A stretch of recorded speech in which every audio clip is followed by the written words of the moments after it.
campsite for hardy souls. I've got myself booked into a rather nice hotel this evening, and I'm looking forward to settling down in that a bit later. But this is Capel Curig, which is on the route from the Adventure Bike Rider magazine route, so I know I'm going in the right direction. Not always guaranteed when you're following a sat-nav. I'm paying the price of coming in peak holiday season. I think I'm going to be stuck behind cars pretty much all the way today. Panigale. Means something to someone.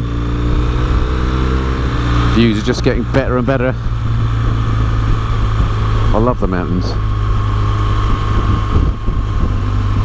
It's great to be back. See, I might have been a bit premature with my declaration of seeing Snowdonia earlier. I imagine that's it, the one with the clouds shrouding the top. It's the biggest mountain around here at the end of that valley. Looking quite daunting in the weather.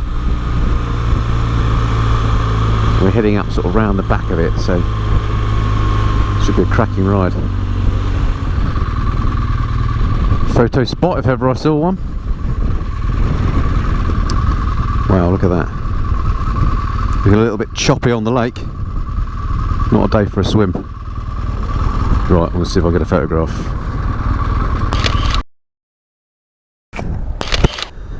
Well, snap stop duly dispatched. Let's get on our way. Suddenly it gets busy again. Get the route back.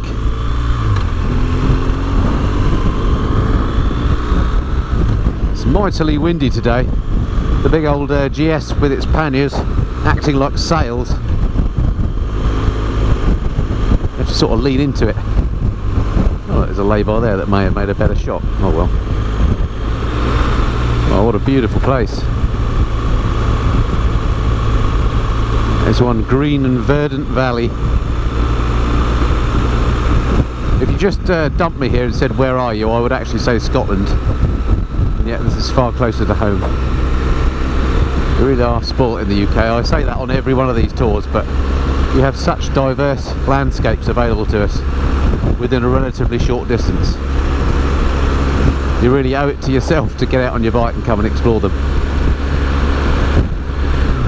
And the roads here are beautifully surfaced as well, nice and smooth. So far they've all been nice and wide as well. Generally the quality of them has been actually better than in Scotland. But I don't want to talk too soon. What a cracking road.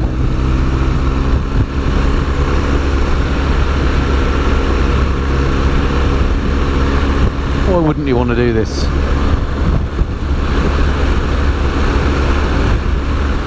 Homing in on the mighty mountain now. Looking majestic in the cloud. I don't suppose the view in the cafe at the top's much though. Actually last time I went up it was like that, couldn't see a thing. I think I'm right in saying this is actually known locally as the Llanberis Pass. I may be wrong, but I'm sure somebody will put me right if that is the case.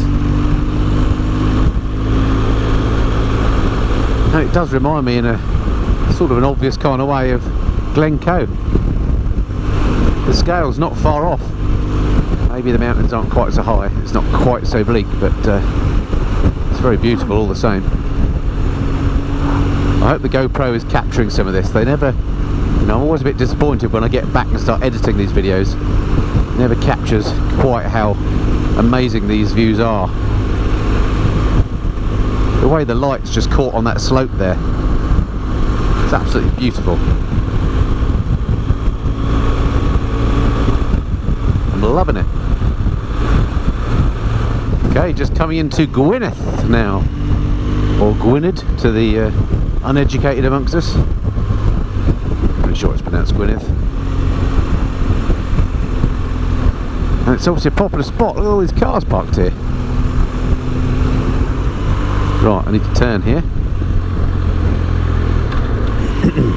Actually, perhaps this bit's the Llanberis Pass, because this looks decidedly tricky. Well, not tricky, but you know, spectacular. We'll see. I've learned the hard way not to assume anything with these rides these days. The road seems quite nice and wide.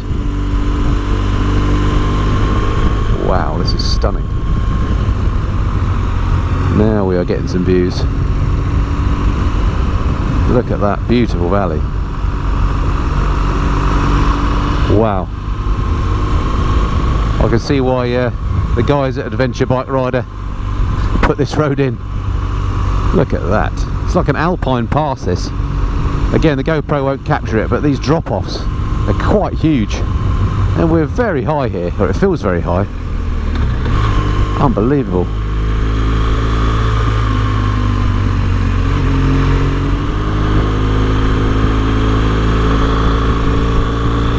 Looks like there could be another amazing view over this side. Just the way the road drops away.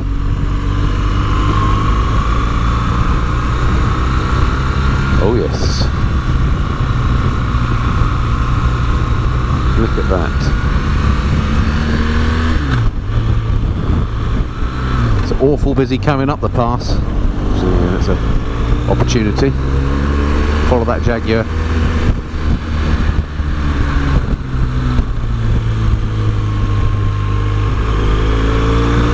A nice rear end, I have to say, to follow. Oh, this is a great road. Bring your bikes and come on down, you're going to like it. Look at the way that rock has just fallen off on the right. The whole world is here. It's an actual traffic jam on the pass. Amazing colours in these rocks, actually. There's all sorts of purples, there's heather and stuff up there. But it has the effect of giving the actual rock face a purple hue. Now I must at some point in the past have come down here before, because I have been to Snowdonia, as I said, several times, but I don't remember coming down here. This is just spectacular. It's just as good as anything Scotland's got to offer, that's for sure. Just a bit busier. Well, a lot busier, let's be honest. As you can see, there's waterfalls just come all the way down from the top there, look, just a thread of waterfall. Tempted to say meltwater, but I'm not sure it is. It's coming from somewhere, obviously. Cute little bridge. Some serious rocks that have fallen here over the years. Do some nasty damage, some of these. So that was the Llanberis Pass, and very nice it was too. Nothing difficult about it, but a spectacular ride. Definitely worth fishing out if you're in the area. Not sure what that is at the top of that mountain there, that sort of slag heap thing, whether that's naturally occurring and is just sort of broken up into shale over the years, or whether that's actually been mined out the side of the hill. See if we'll get another view of it. And that's it. The trail rider. Sport for choice around here for trails. Must bring my CRF up here one day. Right, there we go, there we can see that. Oh yes, I can see some stepping over there. I think that's a quarry. It's been mined. The reservoir there looks very low.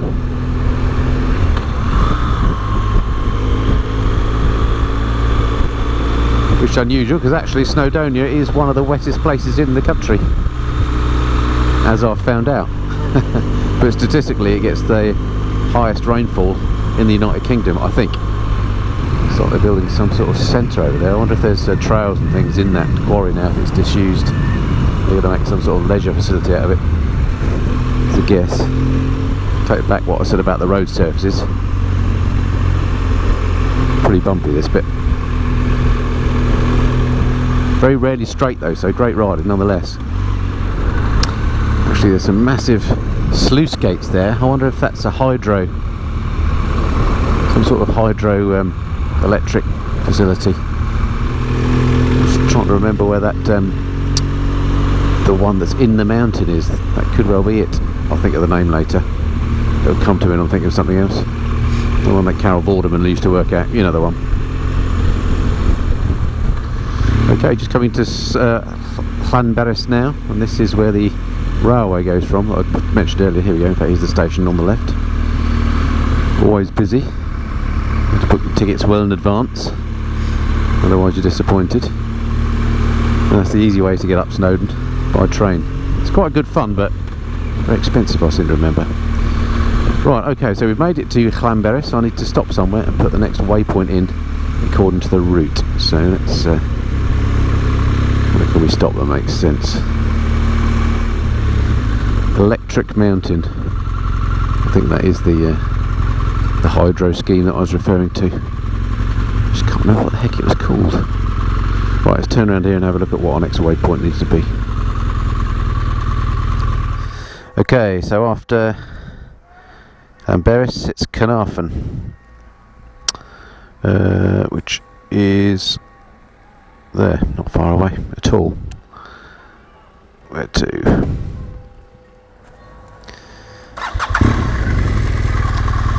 Right, Carnarvon, here we come. Very popular down by the lake today. See what it's like on a nice day. Alright, the Harley boys are in town. See if they nod. Hello. Hello. No. Hello. Hi. Oh, the last one did. Excellent. Made up for all the rest not. Wait.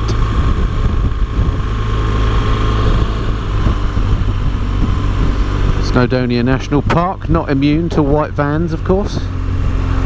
Must have known I were coming. In fact, Snowdonia National Park, it was, I think it was the third national park that was invented in Great Britain. The first two, I think, being the Peak District and the Lake District. Snowdonia became the next one.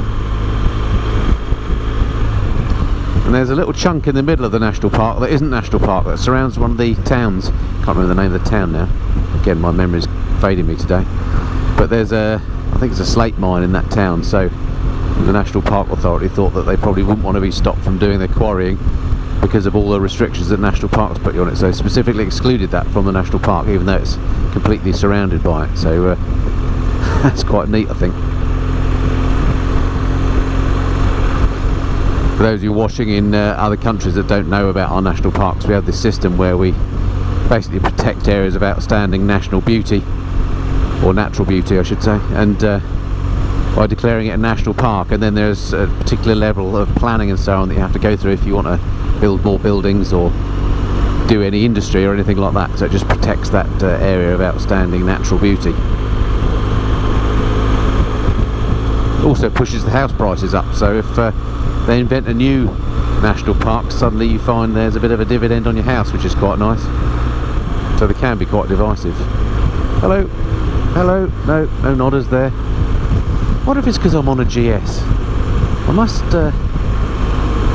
take note about whether when I'm on the other bikes no one nods to me. I've noticed it before that people don't nod at me. I'm starting to feel a bit singled out.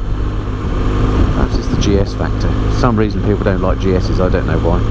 I think it's the people that haven't ridden them. Because other than the fact they are popular, there's nothing not to like about them. They are great machines. Right, just about a mile to go to Carnarvon now. Picked up another white van, if that's not the same one. As I say, I don't know a lot about Carnarvon other than it's got an airfield, which I've yet to visit, but keep meaning to. Last time I tried to get there, a volcano erupted in Iceland and we got grounded. That tells you how long ago that was.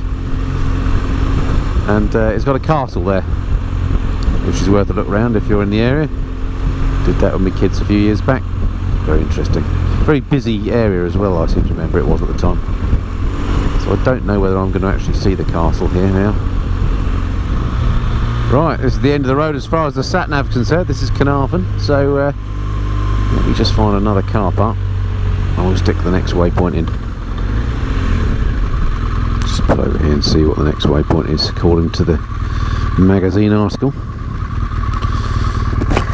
Right, after Carnarvon it's Bethesda, something like that. Strange name. So there's Carnarvon, Bethesda. Okay.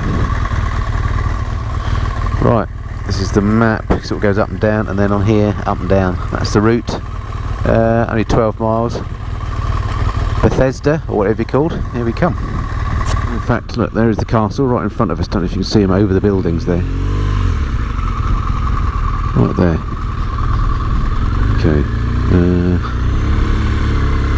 Let's see if I can get out this way. Oh, I think the sat nav wanted us to go up there. Oops. Okay, I don't know if you got a glimpse of the castle over the top of the rooftops there. It's quite impressive and looks proper castle-y, if that makes sense. Right, let's see what the next thing brings. So I'm just on the A55 now, heading down to this place, Bethesda, whatever it's called. And this section of the route really has just been sort of functional. Nice views in the distance, but this is obviously just an A road, so not a lot to show you on this particular bit. I think it's just a matter of getting us from Carnarvon down to something a bit more scenic, so we'll see. So I've picked up another white van, and apparently this route to Bethesda is a historic route. I don't know why, but I don't know how that's different to scenic and all the rest of it, but we'll see. You know, the scenic one I think was historic, wasn't it? And the historic one's probably scenic. We'll see. So just under 2 miles to Bethesda. And already things are starting to perk up again. Right. This is Bethesda, according to the signs. Amazing view down the valley from here again. And of that big slag heap that we saw earlier. I suspect that's the same one. Let's just pull over somewhere.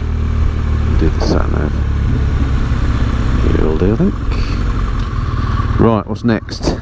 Bethesda, Capel Curig. Okay, so this is where we're doing the figure of 8. We've been there before today. Crossover. Right, according to the technology, it's 10 miles away. And I don't know if you can see this map here, but yeah, we came up here before, didn't we? Towards Llanberis. But now we're coming down here. We're going to cross back on the figure of 8 towards Panigale in a minute, but we're going to get to Capel Curig first, 10 miles away. Right, let's go find that. It's actually Saturday afternoon when I'm filming this, and there's not many people about here, are there? Not a particularly busy place. Bethesda. Strange name, I wonder where that derives from. There's a kebab shop and there's an Indian restaurant. What more do you want? Oh, and a pizza place. Some little pubs and restaurants. It's quite cute actually. That's where everybody was in the traffic jam. Look at that mountain up there, unbelievable. So this road to Capel Curig, believe it or not, that I'm on now is the A5. And I say believe it or not because it's the A5 that I normally take when I go up to Trump to Hinckley. And that's a long way from here and it looks nothing like this. But presumably at some point this A5 joins up with that A5,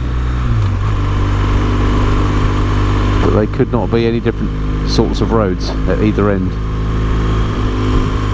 Starting to wonder now, looking up those clouds, about the wisdom of me taking my waterproofs off earlier, and whether I'll be fetching them out again before the day's out.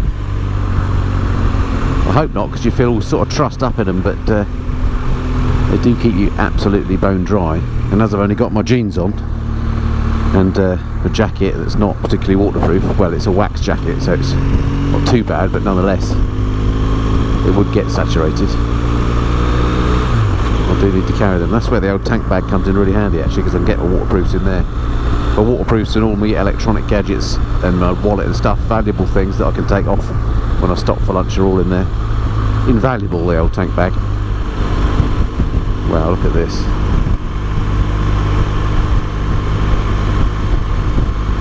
Another glacial treat.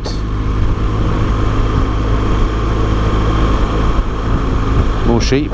There's far fewer sheep than I anticipated actually, it being Wales. They're probably all being wined and dined somewhere. Hello. Goldwing man, not a nodder either. I want to stretch the old legs. That's what I love about the GS. You can stand up and the bike feels perfectly balanced. It just gets the circulation going in your legs again, as well as giving you a cracking view.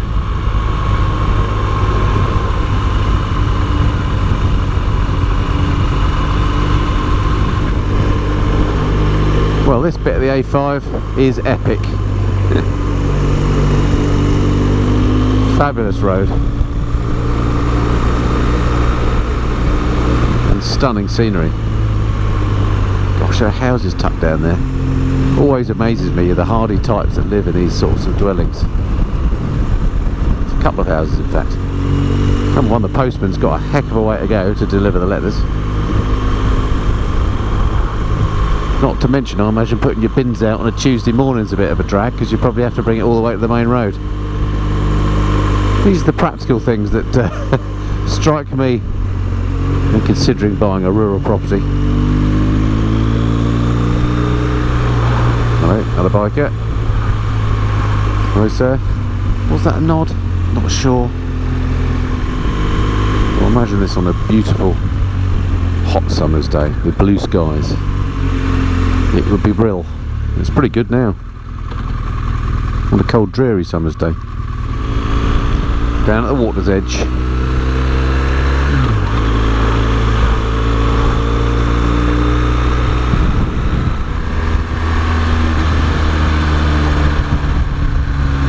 Man, these bikes are good.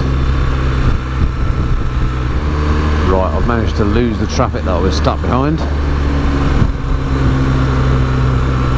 Have a little bit of fun.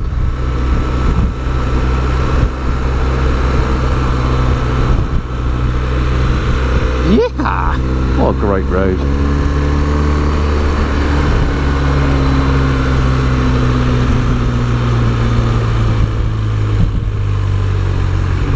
Where is that? VFR.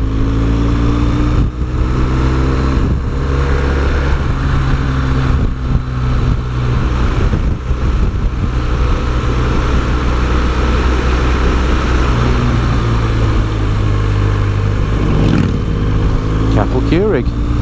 Made it back. Okay. Time to select our next waypoint.